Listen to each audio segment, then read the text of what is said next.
इसकी नींव करणी रखी गई थी। कुछ कुछ कहानियां चलती है, कहानियां एक्चुअल में चलती क्या है वो देख लीजिएगा। आपके स्पेशली जोधपुर शहर है और इसकी स्थापना भी आपके जोधा नाम के आदमी ने करवाई है। ये राज जोधा वही है जो पहले मेवाड़ में रहता था, ठीक है, ध्यान रख लीजिएगा। इसकी पड़ बुआ थी वो अपने यहाँ पर हुई थी, जिसका नाम था हंसाबाई। क्या नाम था? और हंसाबाई का विवाह किससे हुआ था? अरे हंसाबाई का विवाह किससे हुआ था? डोकरे से। उस डोकरे का नाम क्या था? लाखा। क्या नाम था? लाखा, ठीक है, ध्यान रख लीजिएगा। 82 साल का डोकरा था, उससे उसका विवाह हुआ था। 18 साल की छोरी थी जिसका नाम था हंसाबाई, ठीक है, ध्यान रख लीजिएगा। एक भाई आया था, उसका भाई था हंसाबाई का भाई था, उसका नाम था रणमल। क्या नाम था? रणमल। रणमल ने बेच दी थी, ठीक है। तो अपन ही छोरियां बेचते ऐसा नहीं है, रणमल भी बेच रहा था। भाई रणमल राजा होकर अपनी बहन को बेच देता है तो अपन तो फिर कमगा नहीं है, किसी को भी बेच सकते हैं, ध्यान रख लीजिएगा। तो ऐसी कंडीशन में रणमल ने इसकी बहन को बेच दिया था और वो कुंभा यहाँ पर लाखा के हाथों बेच दिया था। कुछ धन संपदा वगैरह यहाँ पर प्राप्त की थी, ध्यान रख लीजिएगा। बाद में कहा जाता है कि यहाँ पर राज्य कैप्चर करने का प्रयास किया, लेकिन कहा जाता है कि कुंभा ने वगैरह ने मारकर उनको भगा दिया। जोधा को यहाँ से भगाया तो वो जोधपुर में जाकर रहा। जोधपुर से भी पहले वो राज्य करता था, वो मंडोर पर करता था। कहाँ पर करता था? मंडोर पर। अब जब भी कुंभा के जी में आता, ठीक है, कुंभा के पिताजी थे मौकल, और मौकल को मारने में इसी रणमल का ज्यादा योगदान था, ध्यान रख लीजिएगा। अब बाप को मारा है तो गुस्सा आएगा, ठीक है। तो जब भी कुंभा के जी में आता तो कुंभलगढ़ दुर्ग से निकलता रात को, ठीक है, सेना लेकर, और सीधा पहुंचता मंडोर, और मंडोर में ही शासन कर रहा है वो रणमल का बेटा कर रहा है जिसका नाम है जोधा। क्या नाम है? जोधा, ध्यान रख लीजिएगा। तो ऐसी कंडीशन में जोधा की कान पटड़ी में 2 4 5 6 मार के वापस आ जाता, ठीक है। अब गुस्सा तो ऐसी चीज है कि रात को 8 बजे पीने बैठो तो बात याद ही आ जाती है कि मेरे बाप को मारा है, और बाप को किसने मारा भैया? आपके रणमल ने मारा, ठीक है। ऐसी कंडीशन में याद आ जाता था, और जैसे ही याद आ जाता था तो पीने के बाद आदमी को होश थोड़ी रहता है, राजा कोई रोक भी नहीं सकता है। और ऐसी कंडीशन में वो कहता था चलो अटैक करते हैं, यूं, ध्यान रख लीजिएगा। और जब जाता तब तक सुबह हो जाती थी, सुबह सुबह थोड़ी थोड़ी उतर भी जाती थी, लेकिन स्पेशली मंडोर पहुंचा हुआ था इसलिए 2 4 5 चिपका ही देता था उसको हर बार, ठीक है, ध्यान रख लीजिएगा। तो ऐसी कंडीशन में जोधा को दर्द बड़ा होता था। वो सोचता था कि यार ये तो रोज की मार कूट खा रहा हूँ, मैं राजा हूँ क्या हूँ, ठीक है। और मारा था वो मेरे बाप ने, मारने में सहयोग किया था, बाप तो ऊपर पहुंच गया, सजा मिल गई उसको, मेरे को रोज क्यों मार जाता है यूं। ऐसी कंडीशन में कहा जाता है कि उसने अपने लिए सुरक्षित दुर्ग बनाने की सोची। अब दुर्ग किस पर बनाया? सबसे ऊंची पहाड़ी उसने ढूंढी, और उस पहाड़ी का नाम है चिड़ियानटुक पहाड़ी। कौन सी नाम है? जोधपुर की सबसे ऊंची पहाड़ी है वो चिड़ियानटुक पहाड़ी होती है, ठीक है, ध्यान रख लीजिएगा। तो अपने सारे सैनिकों को या साथियों को लेकर गया और कहा कि यहाँ पर सुरक्षित दुर्ग बना दो, ठीक है। जब तक वो वहां से चलेगा सुबह यहाँ तक आते आते हो ही जाएगी, थोड़ी ज्यादा भी बाई चांस पी ली होगी तो दुर्ग का दरवाजा खटखटाएगा, तोड़ेगा, ऐसे 2-3 घंटे निकल जाएंगे, तो कम से कम उतर ही जाएगी। और उतर जाने पर तो वो सीधा है वापस चला जाता है ये कुंभा को। ऐसी कंडीशन में मुझे फूट नहीं का मारेगा। तो कहा जाता है कि उसने कहा अपने सैनिकों को कहा कि यहाँ पर एक बहुत बड़ा प्रसिद्ध मतलब महल बनाओ मेरे, ध्यान रख लीजिएगा। तो कहा जाता है उन्होंने महल का निर्माण स्टार्ट किया। वहीं पर एक साधु बैठा रहता था जिसका नाम था चिड़ियानटुक साधु। कौन सा साधु था? चिड़ियानटुक साधु, ठीक है। चिड़ियानटुक साधु उसको इसलिए कहते हैं साले के पास में जोधपुर है, पूरा शहर नीचे है, वो एक अकेला ऊपर बैठा हुआ है, और एक अकेला ऊपर बैठा हुआ है तो उसको खाना कौन पहुंचाएगा? उसका बाप पहुंचाएगा, ठीक है। तो खाना टाइम पे मिलता नहीं था। वहीं पर कहा जाता है कि एक तालाब था, उसी का पानी पी के पड़ा रहता था, एकदम हुकड़ता हो गया था, पतली डंडी जैसा, ध्यान रख लीजिएगा, ठीक है। और उसी को कहा जाता है जारा। अब मतलब एक फूक मारे कोई तो उड़ जाए ऐसा साधु हो गया था, ठीक है। और इसीलिए उसको कहा जाता था चिड़ियानटुक। क्या कहा जाता था? चिड़ियानटुक, जारी है इतना वजन वाला, ठीक है। कहा जाता है उसको स्पेशली इसने कहा आपके राव जोधा ने कि बाबा जी मुझे यहाँ पर दुर्ग बनाना है, आप सामने वाली एक पहाड़ी और दिख रही है उस पर जाके बैठ जाओ, ठीक है। साधु टेरीला बहुत ज्यादा था, जो भी पतले लोग होते हैं वो बहुत टेरीले ही होते हैं, ध्यान रख लीजिएगा, ठीक है। इसीलिए वो पतले होते हैं, नहीं तो थोड़े से मोटे होते, लेकिन ज्यादा बोलते हैं, ऐसे ज्यादा बड़बड़ करते हैं, ऐसे लोग अक्सर पतले ही रहेंगे, ध्यान रख लीजिएगा, ठीक है। क्योंकि सारी एनर्जी वो निकाल देते हैं अपनी। तो स्वाभाविक है वो साधु था, वो बहुत टेरीला था, वो गया ही नहीं, नहीं जाऊंगा यूं गए। अब एक तरफ जोधा जो लगभग 100 किलो का है, एक तरफ से जो साधु है जो लगभग 20 किलो का है, ठीक है, ध्यान रख लीजिएगा। तो ऐसी कंडीशन में कहा जाता है जोधा ने उसको उठाया और उठाकर नीचे लाकर रख दिया। साधु वापस जाकर ऊपर बैठ गया, वापस जोधा ने उठाया और वापस नीचे लाकर रख दिया। अब साधु को चढ़ने में जोर आता था, लेकिन जोधा तो आराम से बलशाली था, तो आराम से ले आता था। तो ऐसी कंडीशन में कहा जाता है उस साधु ने उसको श्राप दे दिया कि तू यहाँ पर दुर्ग तो बना रहा है, लेकिन मैं जिस जगह का जल का पानी पीता हूँ वो मेरी तपस्या के कारण है और वो आज से नष्ट हो जाएगा, ध्यान रख लीजिएगा, ठीक है। तो कहा जाता है उसी दिन से उस जलाशय का पानी खत्म हो गया। जैसे ही जलाशय का पानी खत्म हो गया तो ये ज्यादा परेशान हो गया। कौन ज्यादा परेशान हो गया? आपने जोधा, ठीक है। परेशान इसलिए हुआ कि नीचे रहे तो कम से कम जिंदा रहेगा, वो 5-6 थप्पड़ मारे वही मारे, इसके बाद तो चला जाएगा, कोई दिक्कत नहीं है। ऊपर रहेगा तो पानी पीने ही नहीं मिलेगी, पानी कहाँ से लाएगा, ठीक है, ध्यान रख लीजिएगा। तो ऐसी कंडीशन में कहा जाता है कि उसने कई दिनों तक कोशिश की, कई सारे जलाशय वगैरह खुदवाए, पानी आया ही नहीं। अब पानी नहीं आया तो उस समय तांत्रिक के पास गया पूछवाने के लिए। अपन भी बाबा के पास जाते ही या फिर कोई इसी भोपे के पास जाते हैं। और उस समय सबसे बड़ी भोपन चल रही थी, वो थी करणी माता। कौन सी माता है तुम्हारी?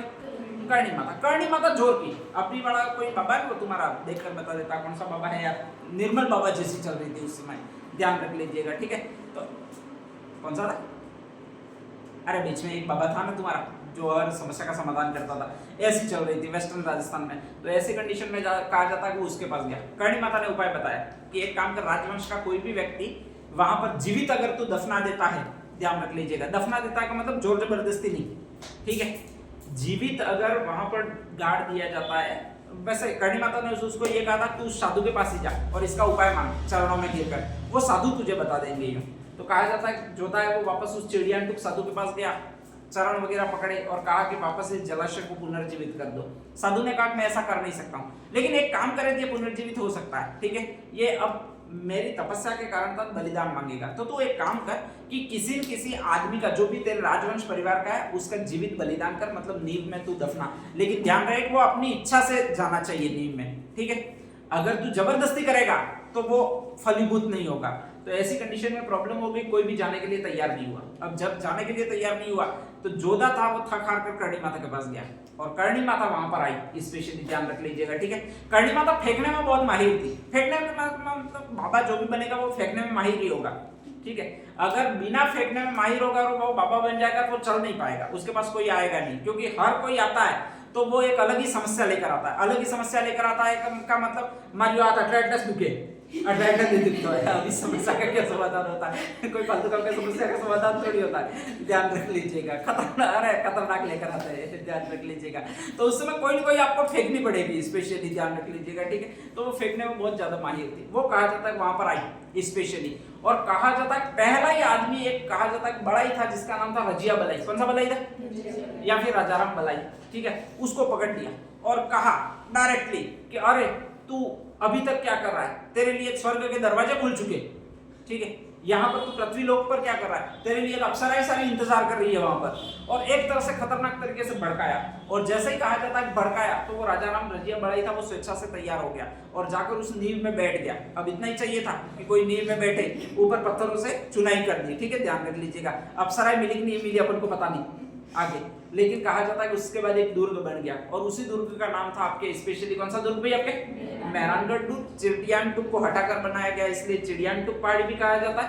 पूरा मोर के आकार का है, मतलब एक तरह से ऊपर चलता रहता है, यूं है पूरा इस तरह से, अभी दिखाया था फोटो में, ध्यान रख लीजिएगा। तो उसी को जो कहा जाता है वो मयूरगढ़ कहा जाता है। कौन सा कहा जाता है? मयूरगढ़ कहा जाता है। जैसे ही आप एंट्रेंस में जाओगे तो सबसे पहले टिकट खरीदनी, टिकट खरीदोगे तो सीधा एक दालान में आओगे, ध्यान रख लीजिएगा। एक मतलब आपके स्पेशली पूरा बरामदा बना हुआ है, उसमें आओगे, ऊपर से पूरा ढका हुआ है, ध्यान रख लीजिएगा, ठीक है। वहां पर एक बग्गी पड़ी हुई मिलेगी। क्या पड़ी हुई मिलेगी? बग्गी, ध्यान रख लीजिएगा, ठीक है। तो वहां पर कहा जाता है सोने चांदी की बग्गी है।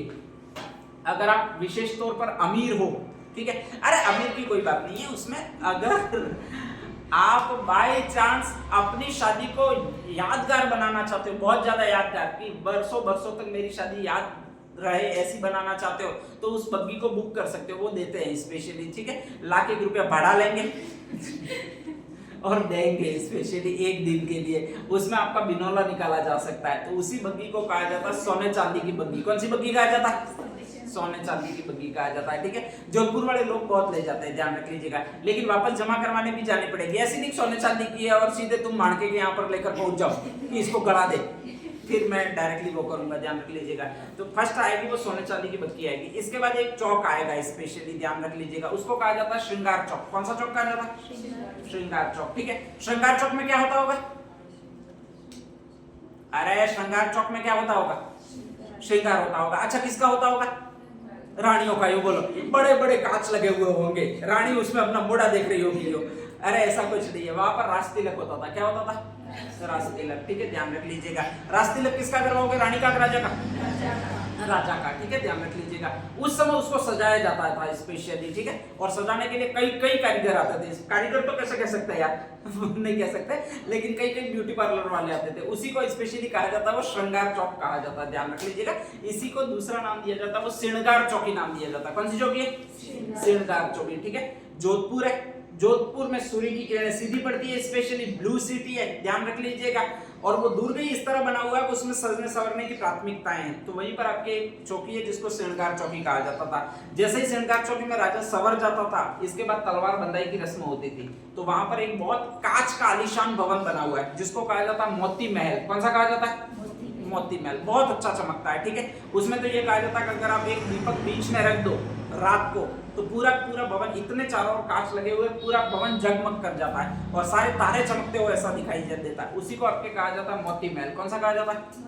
मानसिंह ने बनवाया ये स्पेशली। ठीक है, यहाँ पर आपके राजा थे, उनका दरबार लगता था स्पेशली। ध्यान रख लीजिएगा। उस मोती महल, पहले श्रृंगार चौकी आएगी, श्रृंगार चौकी के बाद मोती महल आएगा। मोती महल के बाद एक शानदार महल है जिसको शीश महल कहते हैं। कौन सा महल कहते हैं? शीश महल कहते हैं। ठीक है, ध्यान रख लीजिएगा। शीश महल में पहला ही शाह है, यानी ये पूरा पारदर्शी होगा, कांच का बना हुआ होगा। तो पूरा एक और कांच का बना हुआ महल है जिसको आपके कहा जाएगा वो शीश महल कहा जाएगा। ठीक है, ध्यान रख लीजिएगा। शीश महल के बाद में इन राजाओं के वस्त्र वगैरह सारे रखे गए। तो बड़े बड़े वस्त्र रखे गए, बड़े कोट रखे गए, पैंट रखे गए, बहुत सारे वाद्य यंत्र रखे गए, बहुत सारे भाले वगैरह रखे गए। ये सारी चीजें वो वहां पर आएगी इस स्टेज में जाओगे। ठीक है, ध्यान रख लीजिएगा। इससे अगर और आगे जाओगे तो एक और महल आएगा जिसको फूल महल कहते हैं। कौन सा महल कहते हैं? इसमें विभिन्न फूलों की डिजाइनें बनी हुई है। ठीक है, ध्यान रख लीजिएगा। वो भी बहुत अच्छा है, देखने लायक जगह है। ठीक है, ध्यान रख लीजिएगा। तो फूल महल स्पेशली बना हुआ है। फूल महल से और आगे जाओगे तो एक मंदिर है, बहुत फेमस मंदिर, मेहरानगढ़ दुर्ग का, और उसको कहा जाता है चामुंडा माता का मंदिर। कौन सा मंदिर?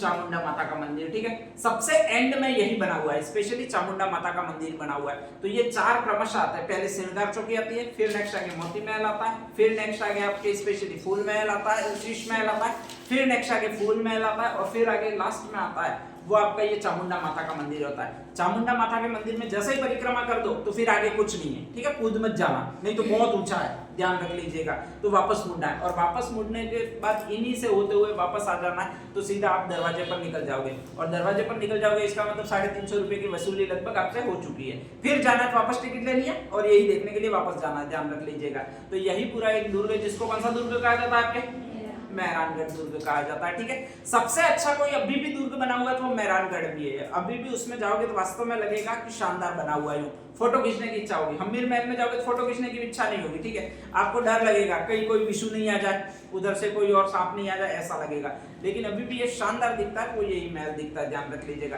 तो नेक्स्ट सेटिंग डाल दीजिएगा। ये मैं निकाल के भी कहीं कहीं बता देता हूँ।